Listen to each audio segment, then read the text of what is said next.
All right. We are live. I hope that everybody's doing well. I'm going to look into the comment section and do a quick sound check. As you can see, I'm here in my lockdown hair.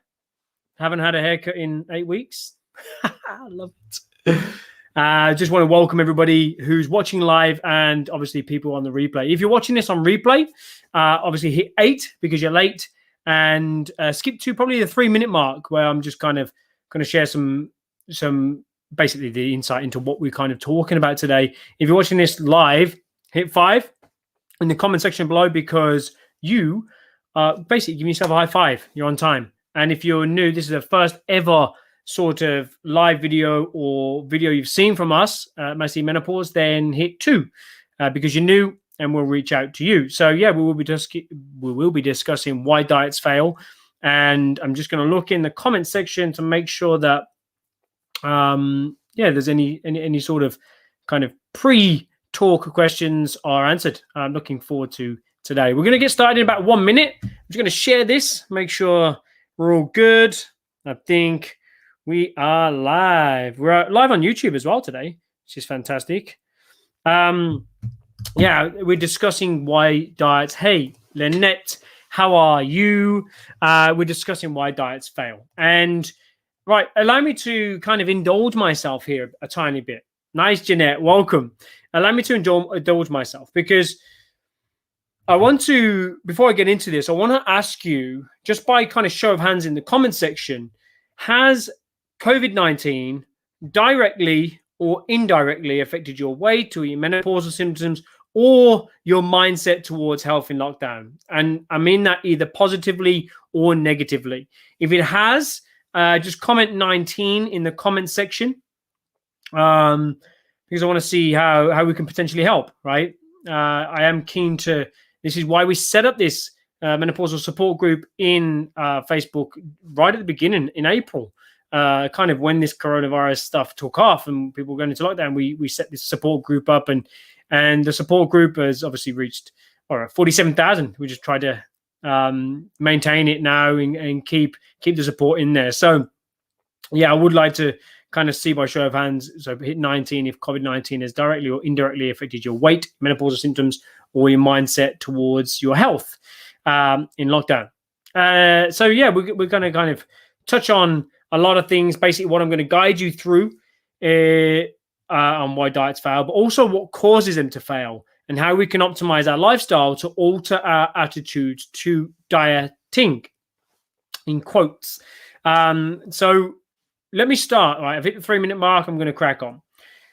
Let me start by saying everything originates in the mindset of the individual, right? I've seen this countless times in this group alone, in the support group. And it starts with this, right? I'm looking to lose weight. What can I take for this? Or what diet can I do, right? So initially, straight off the bat, you've given away any sort of power you had from a control point of view, right? What can I take instead of what can I do? All right. One is proactive and one is the other one is reactive. Now I see more in this group, unfortunately, at the moment, of more reactive stuff rather than, okay, what can I do to combat that? All right. And this kind of brings me to the first point of, I'm going to go through 6 kind of stuff about why diets fail. And it brings me to number 1, which is evening, is the word connotations and emotional attachment with food. And just words in general, right? So when you think of the term dieting, right, what negative connotations does it arise from deep within you? Because I want to hear what you think, right? As soon as I say the word diet, I want you to type in the comment section below. When you hear the word diet, what comes to mind? Just one word. Is it restriction, right? Does it mean no social life for you? All right. Is it boring food, right? I know the social life situation is pretty difficult right now in lockdown, but is it boring food? Is it out with the stuff I love?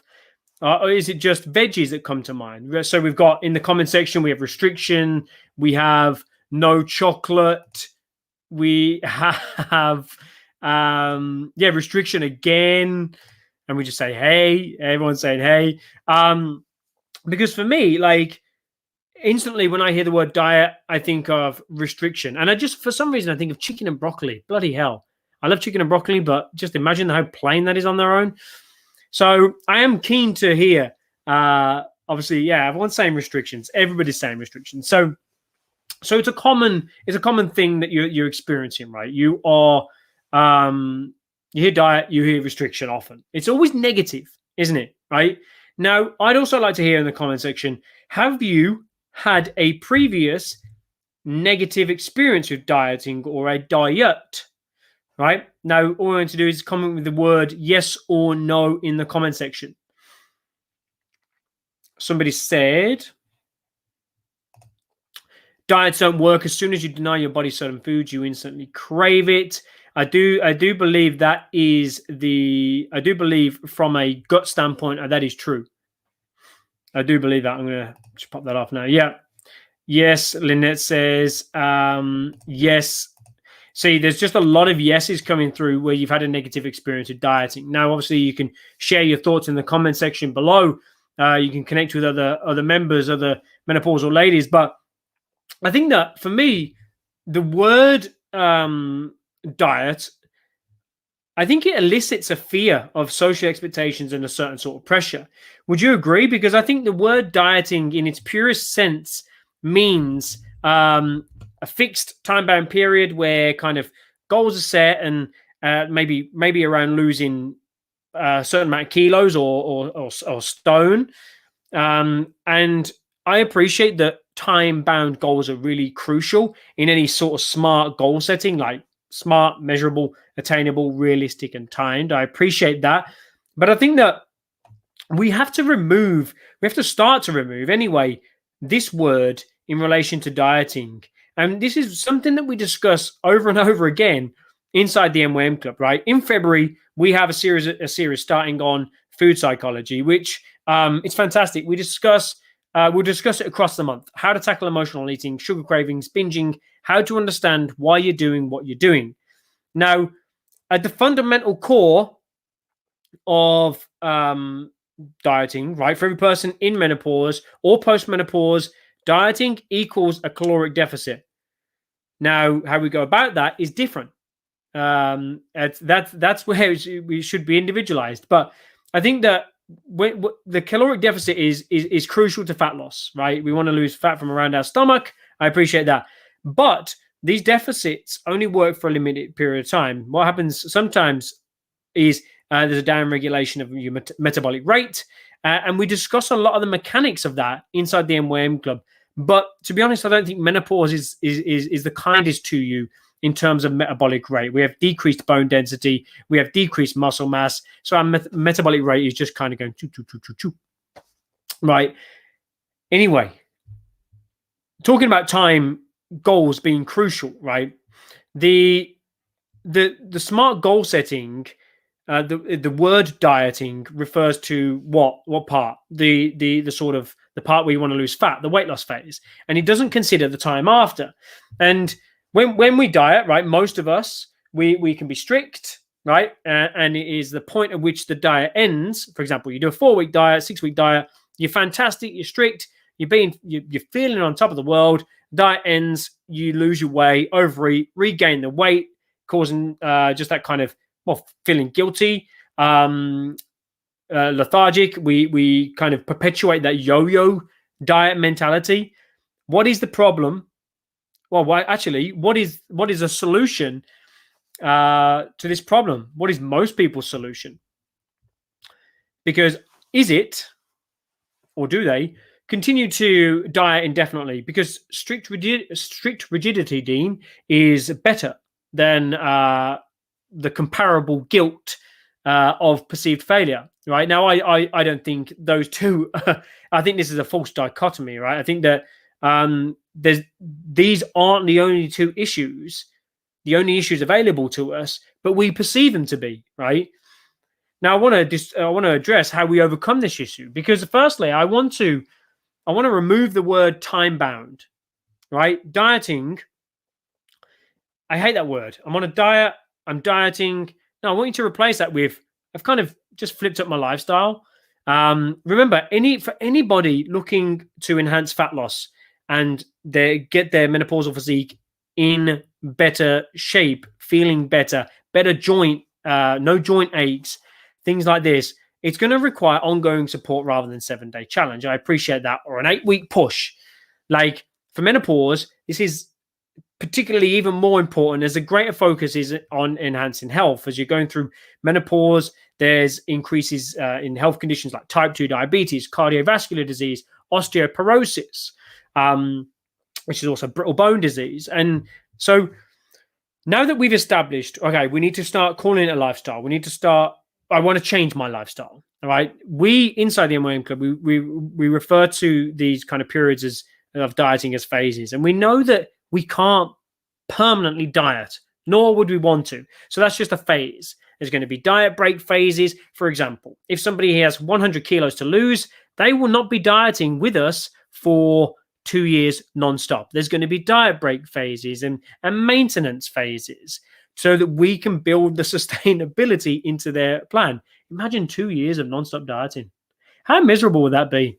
But yeah, a diet phase is basically, the diet phase is a single aspect in a much broader approach to reaching your health and fat loss goals when going through menopause. So if you ever hear myself, Viola, or one of the team mention the word diet, we simply reference the food that you consume day to day that makes up your diet. And this kind of brings me to point 2, which is diets often have intense rigidity and lack of diversity. Now, I love the fact that people want to start to improve their health. I love that, right? It's empowering. It's courageous. I think when you've consciously decided to make a change and commit to a journey of self-improvement, I love it. Problem is people go to, cut out sugar, cut out the lollies, cut out the sweets, the junk food from diet. No soda drinks, no alcohol. All right. From now on, you are no longer just eating chicken breast and broccoli.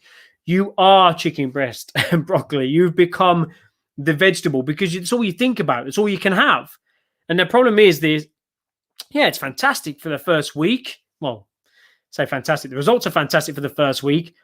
We love it. But our bodies are experiencing change, sometimes quite fast, and we forgetting an extremely important thing whilst doing this. We are not robots. We are simply humans. And I think that we've got this incredibly diverse array of taste buds. They're craving new stimulation. We have the incredibly complex brain that requires stimulation, new, different flavors, textures. We have an extremely diverse gut bacteria that requires many, many different micro and macronutrients for it to flourish. In fact, the human body has like 3 to 7 million gut villi, harboring an average of 160 bacterial species, right? That's fantastic. It's so diverse. And this gut villi is willing and ready to absorb any of this variety of nutrients to nourish you from a cellular level upwards, to make you feel energetic through menopause. So feeding your gut villi will actually reduce menopausal symptoms. It will reduce your weight. But if you limit its kind of exposure to different things, then it leaves you prone to potentially new diseases. Now, the reality is meal plans in general, diet you get from books, they fail, right? And the ladies, I think I can see some inside this chat that have joined the MYM Club have all come to us, and I've done the same with the dieting approach. We've all come from a point of trying a diet in the past and being shocked compared to the approach we take, which is about non-restriction, about food positivity, food psychology, and customization. Now, listen, sooner or later, factors beyond your control, beyond discipline, beyond motivation are going to take over. Your gut and your psychology are working in unison to demand that you eat more food, you eat a bit more sweets, you eat a bit more potatoes, you have a glass of wine every now and then. And the menopausal symptoms are not going to help with your cravings. They're actually going to increase those cravings. So we obviously don't think cut them out. But inside the MYM Club, we guide you to give you the autonomy to choose healthy foods that are going to assist you to reach your goals, but something that can be sustained long term, because we don't restrict foods inside the MYM Club. I don't want the the group I see a lot, people recommending specific diets. I don't want to see people being restricted with their food. I promise you there is an easier way. I promise you that. And for me, that's upsetting because if you start to demonize foods, there starts to become kind of there is a food disorder, and it can start from a bit of a carb phobia, let's say, or it can start to extend or kind of on that kind of continuum or spectrum to anorexia or bulimia nervosa or something a bit more sinister. Anxiety around food. I mean, we need to cut that out. And that's something that we address a lot inside the MWM Club. I think that it's a nice segue to lead me to the next one is digestion. We talked about gut villi. We talked about these particular foods eliminating food groups completely, and foods that you've previously eaten. If you eliminate everything, you're going to wreak havoc potentially on your digestion. Right now, a common complaint that we've had from members in the past is that the coaches or the books that they had when we first spoke to them have demanded total elimination of foods, right? But I just literally discussed our gut flora or the villi. It is developed based off of the foods that we regularly feed it. So when we eliminate total food groups, whilst like say if we cut out carbohydrates, but we introduce new foods that we haven't tried before, it can upset the digestive process for the first few weeks, right? Especially while the gut bacteria and that flora are adjusting because they need to recolonize, cause bloating. And this is why inside with our approach, we phase the introduction of new foods into the diet, because the initial phase, foods are reintroduced and they're staggered. So it doesn't cause any major GI upset, any gastrointestinal upset. And this helps our members, immediately cut their bloating within the first 7 days, which is one of the biggest things that you've probably noticed through menopause, especially perimenopause. It's huge during peri. You might not have much bloating pre-menopause, but as soon as peri hits, everything seems to trigger the bloat. Number 4, I think, is crucially important. It's environment, it's social pressure. Now, in order to achieve success on your journey, we appreciate, and I'm sure you're aware that those close to you, your family, your friends, your partner, they must have a level of acceptance and support for your journey. Now, we've all had experiences in the past where on a journey to improve ourselves, and we're fighting for it, those around us have, whether consciously or subconsciously, resisted our new approach. Now, this resistance can be for many reasons, right? It's never normally the fault of you, but it can be for jealousy. It can be a demand for more time spent together. Stop going out on your walks, or stop going swimming, or stop going for a jog. Spend time with me. It could be comfort. It could be disruption to a routine, because we don't like, human beings don't like to be disrupted from their routine. And it simply could be changes in happiness, right? Now, it's a topic that we discuss a lot inside the MWM Club on how to talk to your friend, how to talk to your family for the best chance of support, because that, we believe, can make or break you. But sometimes, it's really important to realize when a relationship is toxic, when an environment is good, or when an environment can sabotage your journey. Because all too often we've worked with clients getting good, but modest results. They've made an environment or relationship change, and their goals have just extremely rapid progress of weight loss in the immediate aftermath. And I don't mean that as in you need to socially isolate yourself from your friends because all they do is eat biscuits, or they need to break up with your partner. I don't mean that, or spend less time with people you love. I don't mean that. Quite the opposite, in fact. I want you to foster a supportive, understanding environment that facilitates the attainment of your goals. Because if your goals are important to you, you want these people around you giving you kind of a leg up, saying, you can do this, Lynette. You can do this, Dorina. Jim Rohn famously said, you are the sum of the 5 people. So I want you to think, and I'd love to hear in the comments, actually, what are the 5 people around you spending their time doing? All right. I'd love to hear some examples in the comment section. Are they smoking? Are they drinking? Are they eating fast food? Or are they the type of person to be going for a morning walk to grab a coffee? Are they walking the dog regularly? Are they getting in some quick exercise? Are they reading? Are they looking at self-improvement books or videos? Like, what are these sort of people? What are they doing? The sum of your 5 people. So consider the 5 people that you consider you spending most of your time with, and what are they doing? What are they doing regularly, consistently? Very keen to see that. I'll come back to that in the comments section. And yeah, and kind of with that, we move to number 5. Number 5 is, I think, competency and lack thereof, or lack thereof autonomy wise with a dietary approach, right? Because as part of our online curriculum, we inside the MWM Club curriculum, it's like a teacher, but we do teach it, right? It's tremendously detailed, but I'm just going to touch on it on here. We talk about this a lot.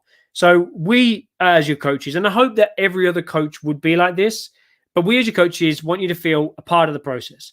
Our program exists to arm you with the knowledge to allow you to continue your health and fitness journey beyond the 21 weeks with us, right? Now, we do that with a specific methodology for success with menopausal fat loss and menopausal health.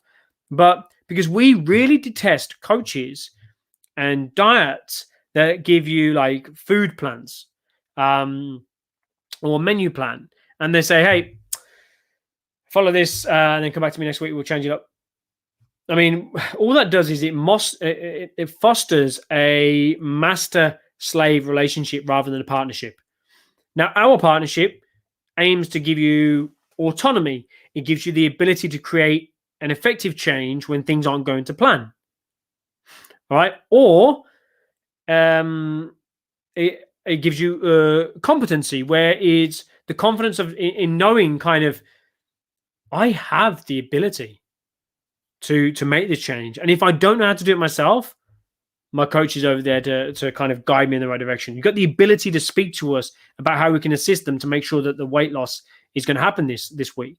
Now, this is the underlying motivation of what caused myself to create MWM, and what caused myself and Viola, what drives myself and Viola and Daniel every single day of the week, right? So why we get up, we do what we do, we love what we do. And I think that it's a nice thing to end on. I think discipline. I have it tattooed on my arm. I think discipline equals freedom, but I think discipline is a big one, because sometimes an individual, it could be yourself, it could be somebody you know, sometimes they lack the discipline to put in place the key strategies that are going to position them to succeed, whether it's lose 10 kilos, whether it's purely menopausal symptoms. Now, this is where we assist in developing this accountability, and we discuss what we call our non-negotiable method. We assist with questions, we create a plan, we customize your nutrition, we ensure our clients are fully supported along the way. Now, when creating our program, these are our first considerations. We meticulously addressed every single flaw from other programs and diets, and that allowed us to create a program with a solid base, solid fundamentals, with sound confidence.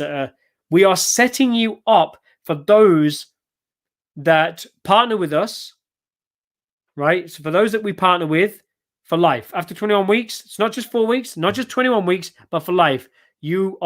We want you to flee the nest and be like, that was absolutely incredible. I never have to do another diet program again.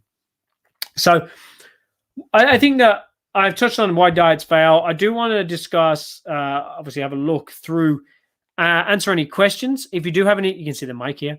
If you do have any questions, please pop them in the comment box below. I'll answer them live right now. I'll do another Q&A for about 5-10 minutes.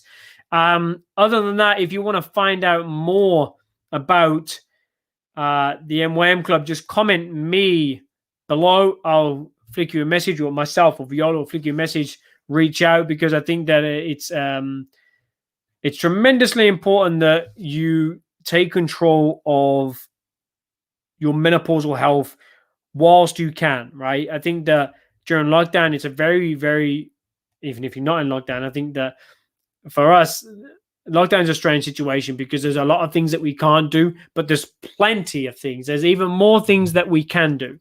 So I'm going to drink a sip of this. And I'm going to get into the comment section below. This video is not sponsored by Volvic.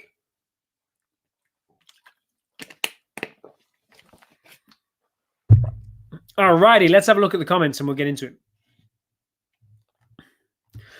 it. I can't see who that is, so my apologies. It doesn't give me permission to use your name.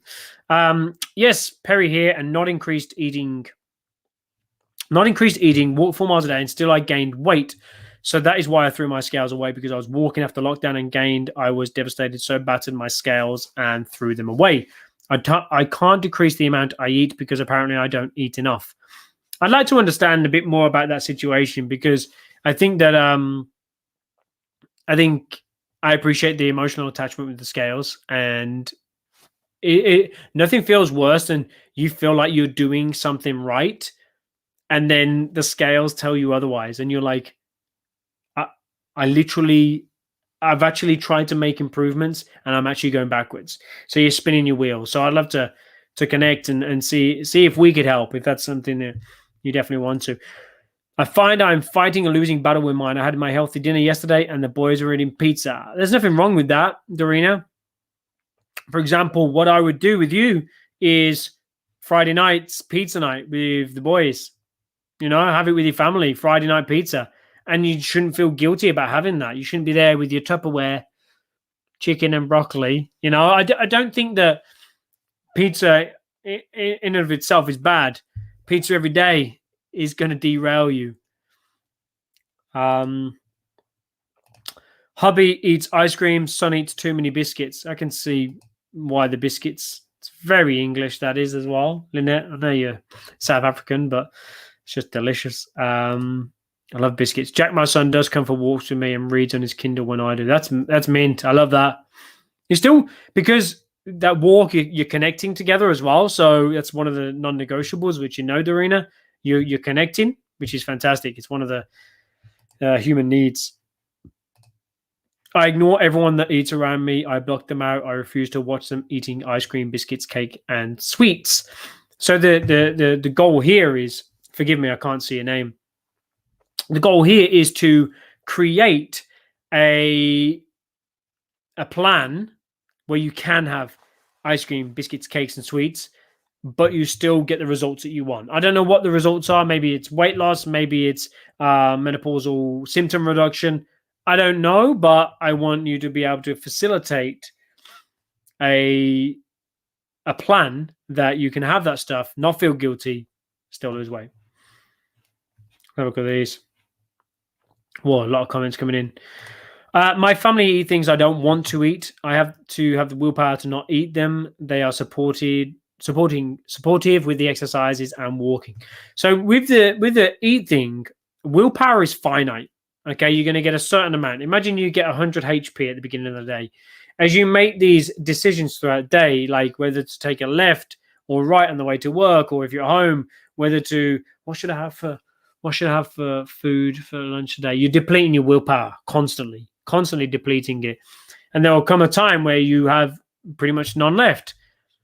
When you have no willpower left, you reach for something that's suboptimal, let's say. And this is the problem.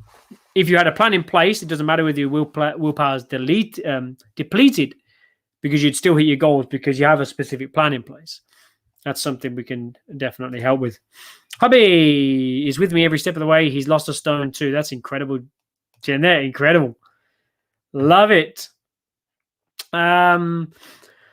My husband loves takeaways at the weekend. We do both enjoy a drink at the weekend. If I say I don't want a takeaway, he'll say, "Oh, I'm not eating on my own," which he isn't, because the kids eat with him. Sometimes I can't say no to a drink in the week because the hubby sometimes does. So why can't you make that a date night? So you both don't feel guilty. He doesn't feel bad because he's eating on his own with the kids. You don't feel guilty because you're letting them eat on their own, but you also don't feel guilty because you're having it. You know, I want you to have a plan around this. So why can't you just have that for date night? And that's a time where maybe it's family night. I don't know. I think date nights are still important for you to connect as a pair. But I think that if you did date night, and then you're allowed the takeaway, you're allowed a glass of wine or two, or an alcoholic beverage or so, then it removes that kind of guilt. It's just like, this is my night where I'm able to connect with my partner. I'm able to enjoy the food, because part of life is enjoying, one of the beauties of life is enjoying good food with good company. You know, I don't want to deprive that from you. That's not sustainable. That's not living. Oh, I get I can't eat alone when the kids are also eating. Then I feel guilty, so I agree and just put a small portion on my plate. Let's remove that guilt away from your food. Would you recommend intermittent fasting? It's a strong yes and a strong no from me. It depends. As a blanket rule, in our 7-day challenge, for example, we try and get everybody to fast, because normally when we do a 7-day challenge, we have 1,000 people per challenge doing it. So it's very difficult to customize that. Inside the MYM club, I'd say 70 to 80% of our people, our ladies, do fast. Some flip the fast. Some are completely doing 3 meals a day. Some doing 2 meals a day and a snack, but not fasting. They're having kind of a snack as, say, breakfast, but really light breakfast. So it's really impossible. I'd need to know more about your situation. For example, I'll give you an example. If you have anxiety, then fasting probably wouldn't, depends if I've seen, I have to see a lot of other stuff, probably wouldn't be my first port of call for you in terms of nutrition. What I would recommend is you get a solid breakfast of protein and fats if you're suffering from anxiety, give you an insight, because it will increase your neurotransmitters. It will decrease the sensation or the propensity to have an anxiety attack. And whereas fasting can kind of destabilize neurotransmitters if you are susceptible to something like that, to a like anxiolytic attack, for example.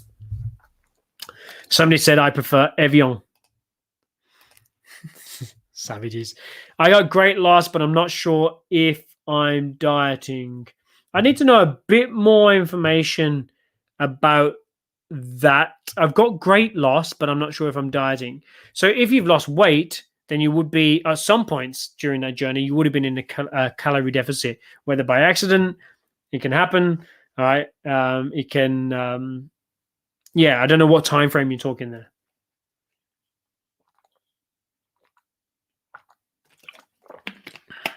Dorina. Had H. pylori a few years ago.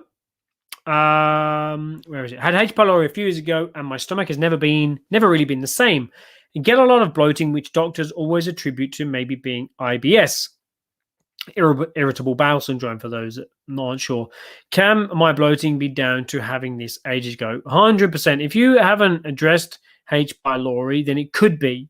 Bloating is a known, very, very well known perimenopausal symptom. Now, we cannot say that bloating is purely food related. I mean, it can be, but it's not the only thing. It could be poor sleep. It could be a lot of stress. So there's a lot of things that we'd work with you on this, Dorina. So what I'd recommend this week is we know what you're eating food wise. I'd recommend ensuring that your non-negotiables, your calm especially, is in there every single, because once you kind of bring that stress levels down, the gut finds it a lot easier to digest any sort of foods, even if it's been a previously problem food, let's say. So we have to, what we'll do inside the MYM club is because you're obviously a member, we'll have a look at your food and just get Dan to just have a look or flick it to myself and V. We can have a bit more in depth about the lifestyle stuff around it, your sleep and stuff like that, because that could be causing the bloating and it could be completely unrelated to H. pylori. Here we go. I've lost 4 kilos over the last few months. It's not particularly weight I worry about. It's the fact I look 6 months pregnant by dinner time. So it's bloating. Definitely, bloating. Yeah, we can easily sort that out. We talked all the way around today. It's fantastic. Well done on the weight loss, and I'm so hear you. I so hear you about the belly, but after eating, I call it my food baby. That depends as well, that one, because it could be the fact that you've intermittent fasted, and then obviously your stomach would shrink somewhat. You would consume a lot of food, and there'll be a lot of swelling. So that depends. It could be food related. It could just be the fact that you haven't eaten and then you've eaten a big food portion. Awesome. What is it? What's that? Is it like not eating only once a day? No, not necessarily. That's really difficult because I know people. Very few of our ladies do one meal a day. Very few. Probably one, in fact. And that's not because she doesn't like eating, but it's because the schedule around that is what she prefers to stick to. And that's what it comes down to. What are you enjoying to eat? What's going to nourish you? That's going to make you feel better, lose weight, maintain the weight? What's going to reduce your menopausal symptoms? And what can you stick to? What food times do you like to eat? Do you like to eat at midday and then a big meal at 6 p.m.? What do you like to eat? That's the most important thing when you want to think about adherence or sticking to an approach. I feel like I don't know what will bloat me. Well, we have to have a look at that. I think that that will be easy to sort out. Dean, it's Alison. Hey. Cool, thanks. Awesome. So, Alison, yours, we can chat about that in Messenger. Awesome. I've kept you nearly 40 minutes. And I really appreciate you tuning in. Thank you so much. I'm going to head off now, the next 30 seconds. If there's any other questions, if you're watching this on replay, pop your comments pop your questions, your comments in the comment box below, and we'll reach out and answer those, myself and Viola or any of the team. And if there's any other questions, if you want to find out more about the MYM Club and how we can help, pop me in the comment box below and we'll reach out to you via private message. Awesome. You've been absolutely incredible tonight. Thank you so much for tuning in. Thank you so much for interacting. And I'm going to read this last one. After completing my 21 weeks inside the MYM Club, I still fast every morning. I only eat lunch and dinner. This has worked really well for me. I am so active and kept the weight off. You can eat all the food you love as long as you eat in moderation. Love the MYM Club. That's it. I don't know who that is, but love that too. Thanks. So, Lynette, thank you. It's been a pleasure. I really appreciate you tuning in because it's time that I've kept you 40 minutes. I've kept you away from partners.